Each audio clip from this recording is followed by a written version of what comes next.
Good morning students.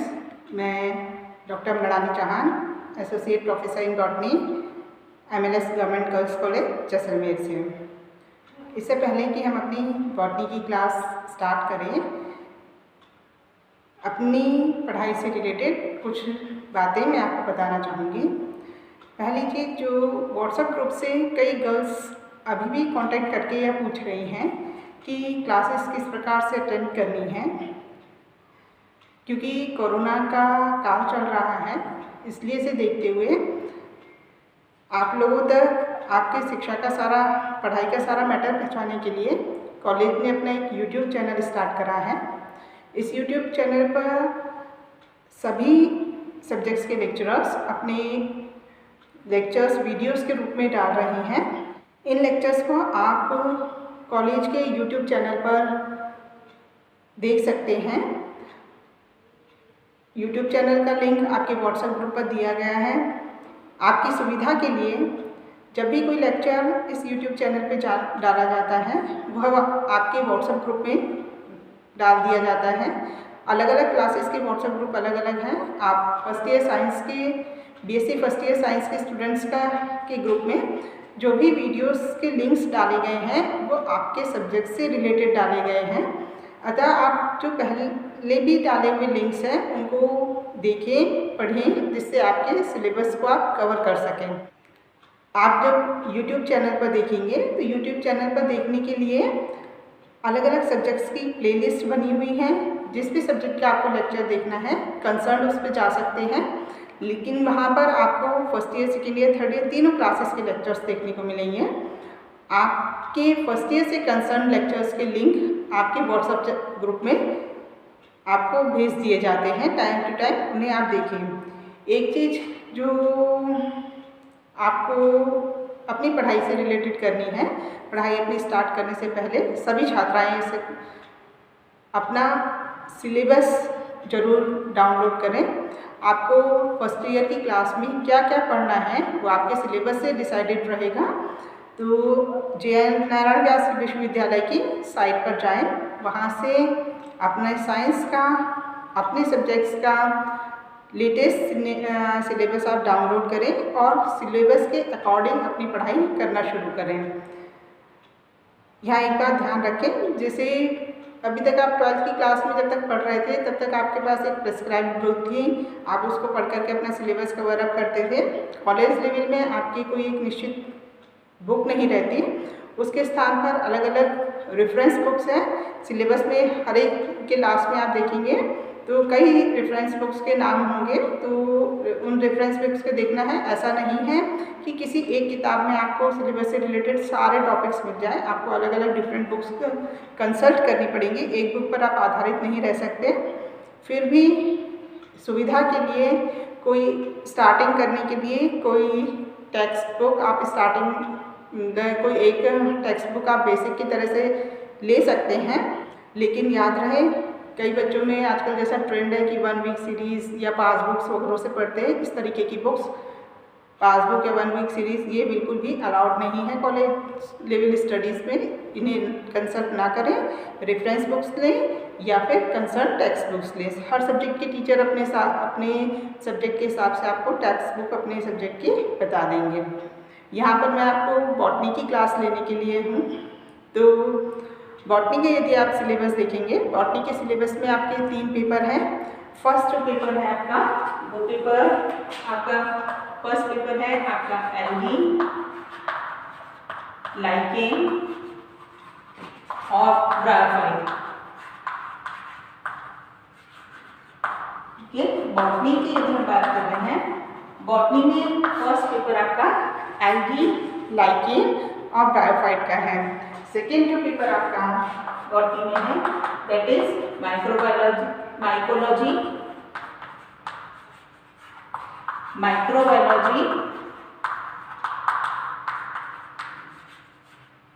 और phytopathology.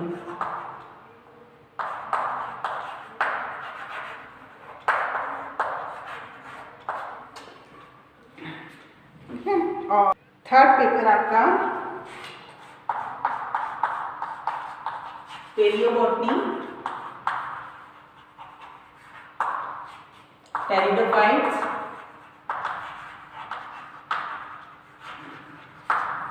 And gymnosperms.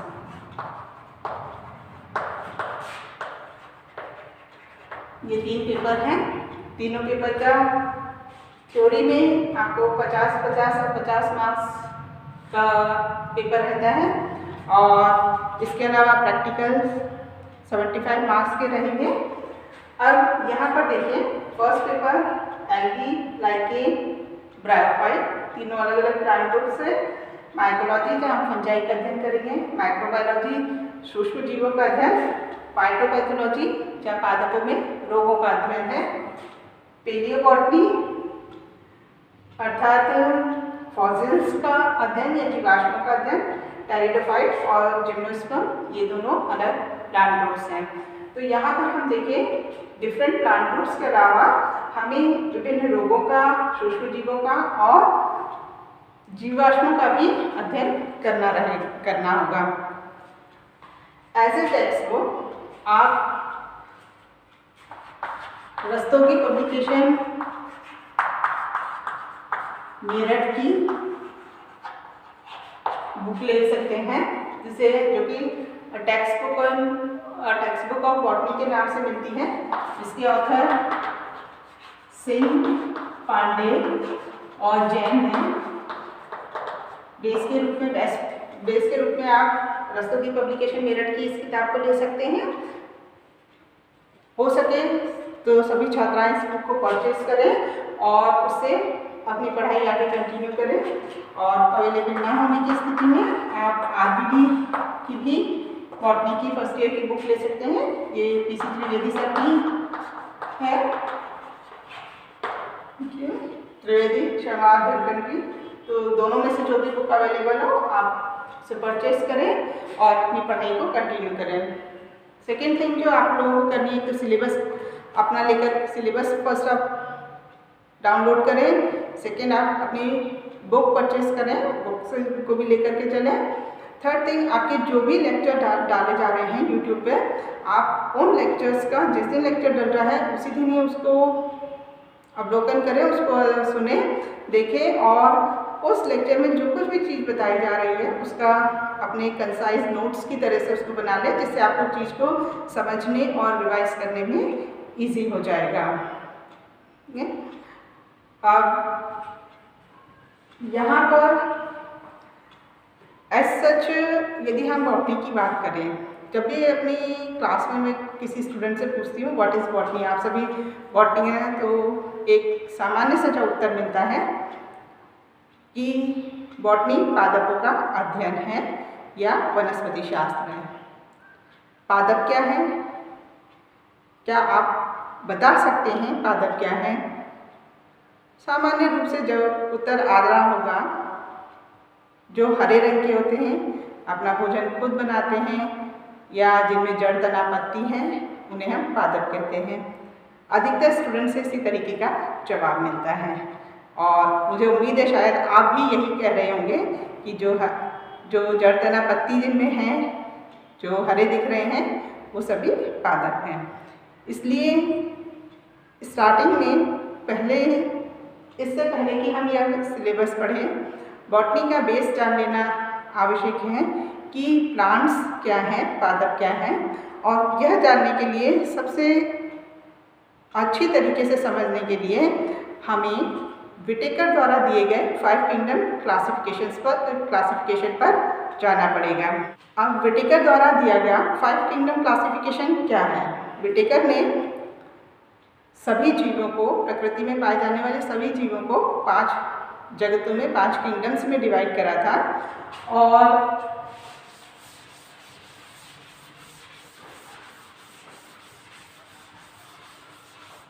ये जो 5 किंगडम्स थे ये कहलाए मोनेरा, प्रोटिस्टा, एनिमेलिया, फंजाई और प्लांटा। विटेकर नामक साइंटिस्ट ने 5 किंगडम क्लासिफिकेशन दिया था।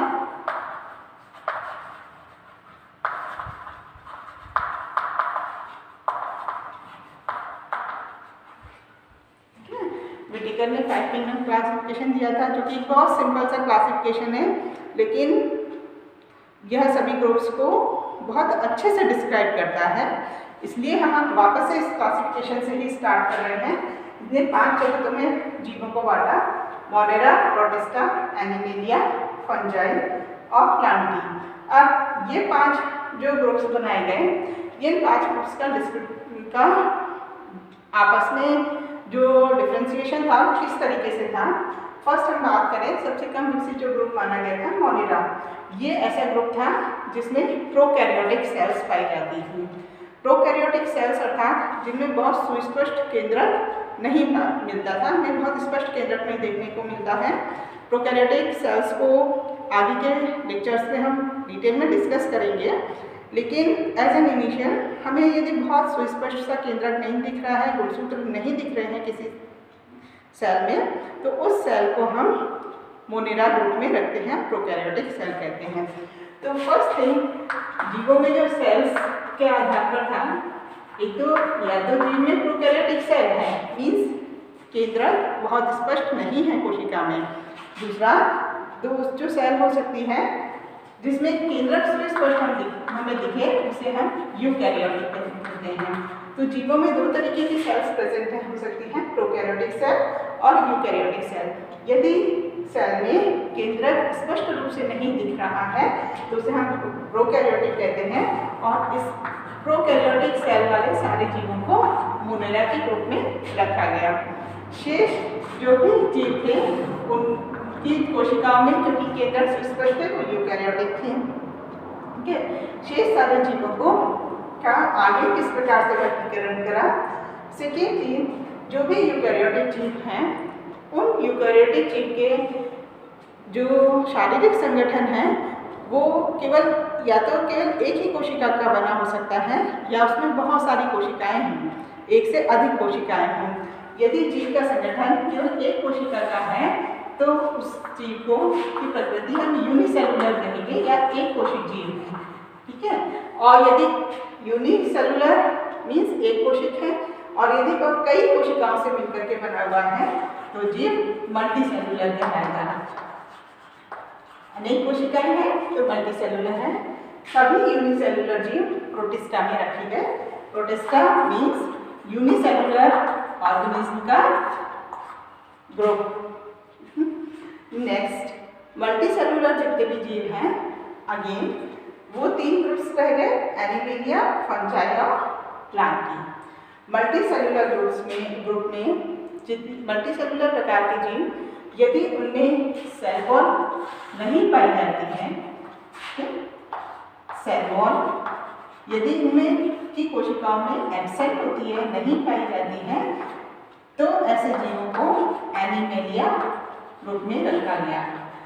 अर्थात कोशिका भित्ति रहित जो जीव हैं वो एनिमेलिया ग्रुप में हैं, और जिनमें कोशिका भित्ति पाई जाती है, सेल वॉल प्रेजेंट होती है, वह अगेन 2 ग्रुप्स हैं, फंजाई और प्लांटी।